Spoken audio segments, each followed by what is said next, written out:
kto z Państwa słyszał o Marku Pręskim? Już zdecydowanie mniej osób. To ja może wyjaśnię, a kto z Państwa słyszał o cyfrowych tubylcach i cyfrowych imigrantach?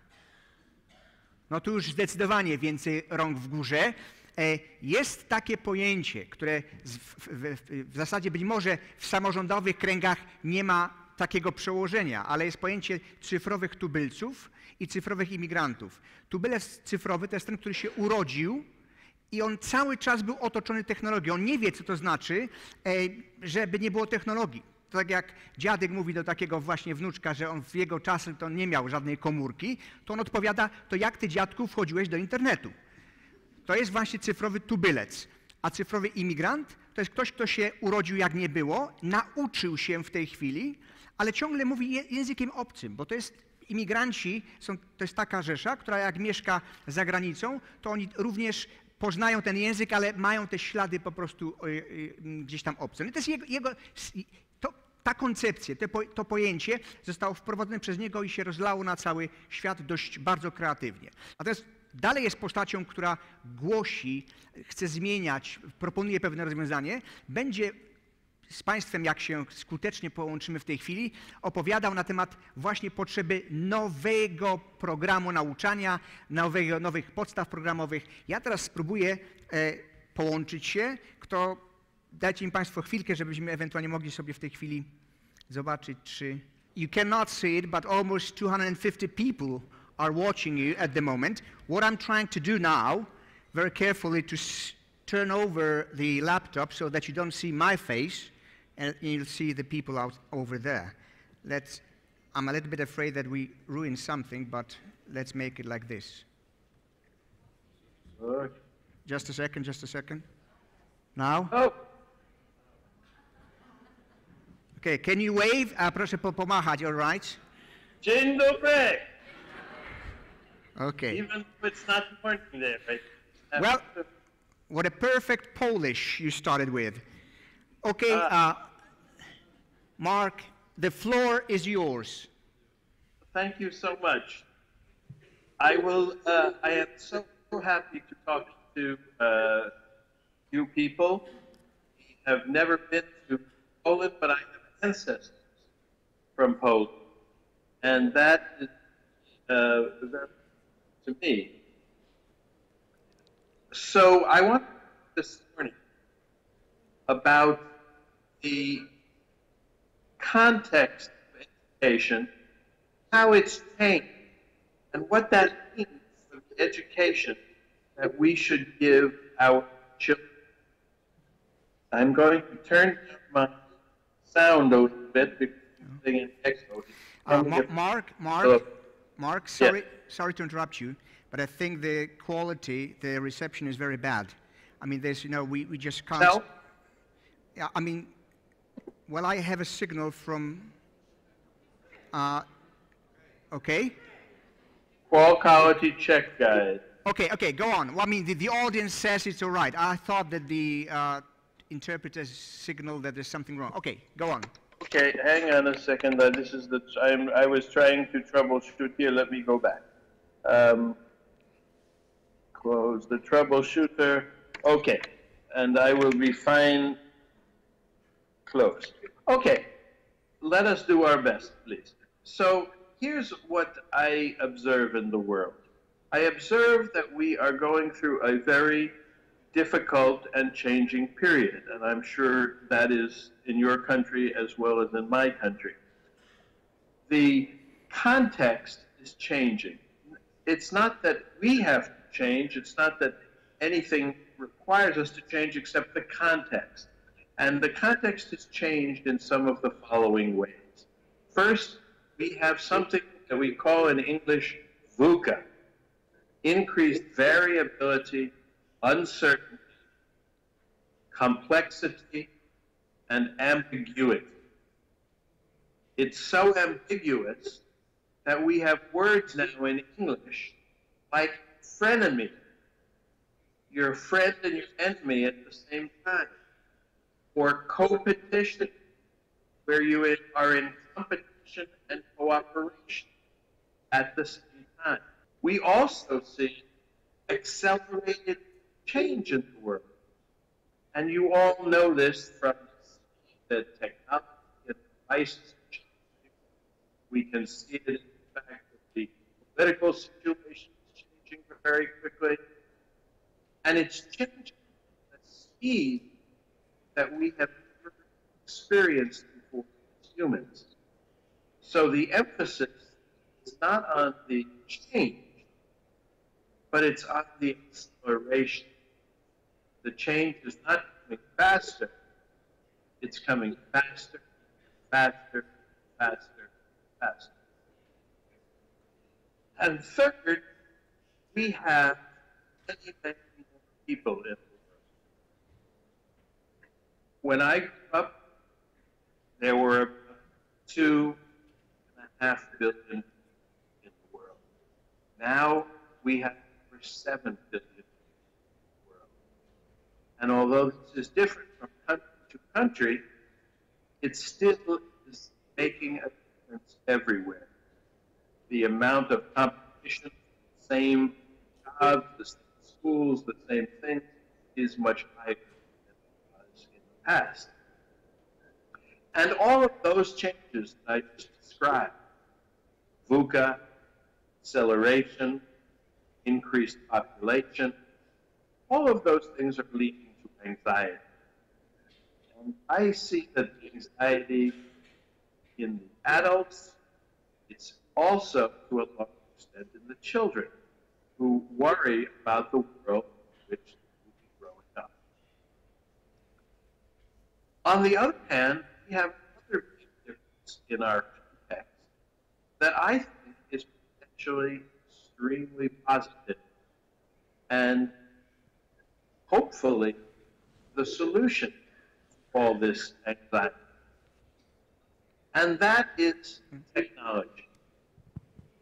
Now, many people don't see it this way. They don't see technology as our solution. They see technology as a problem or change or whatever it is. But my sense is this: if we learn to use technology wisely, if we learn to integrate technology with ourselves, if we learn to become symbiotic with technology, we will be able to solve our problems and improve the world. So that's really, I think, our goal as educators, to educate our children in this new world by making them symbiotic with technology. Now, what's interesting to observe is that they know this, because it turns out that because of the technology, this is the most empowered generation of young people ever in the world. And we see this around the world. One of my favorite examples is the country of Haiti, which has suffered a terrible, terrible earthquake. And what happened in that country was that the traffic lights all went out, and the wireless system all went out for communication. So as a result, they were really in chaos in that country very much. And what happened was that the young people stepped in. They were able to restore the traffic.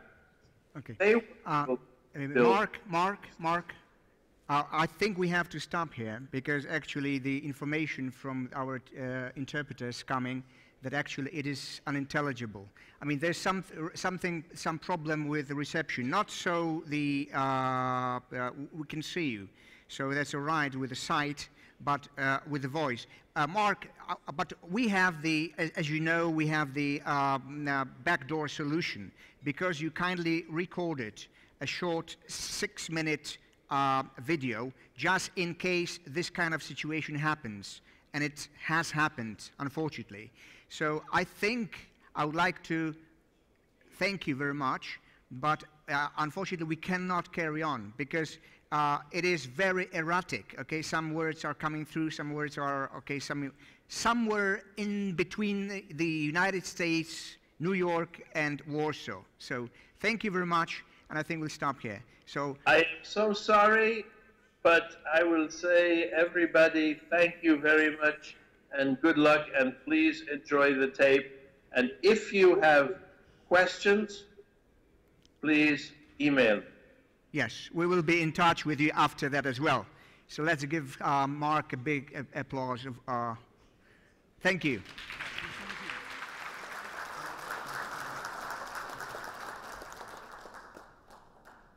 Hi, this is Mark Prensky.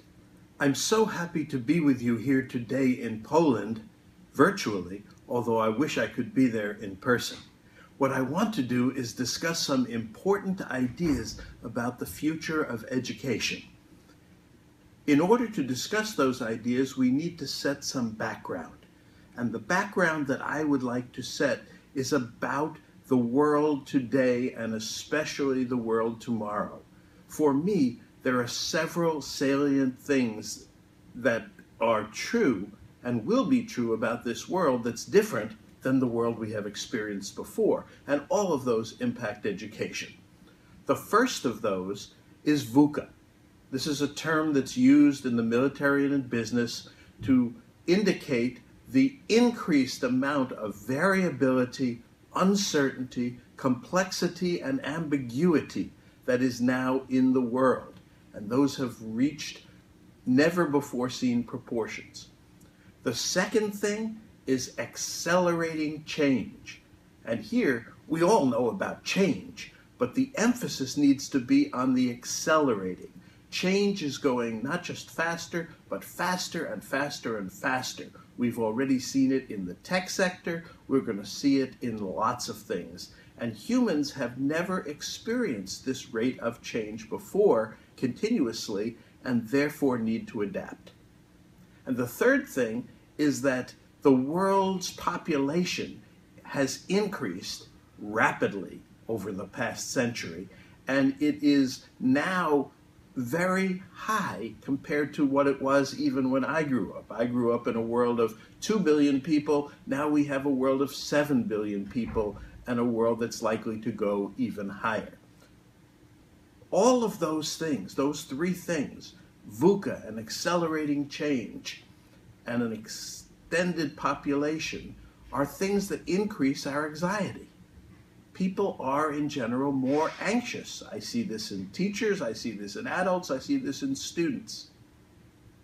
The good news, however, is that there are new developments that are anxiety reducing, potentially, if we use them right.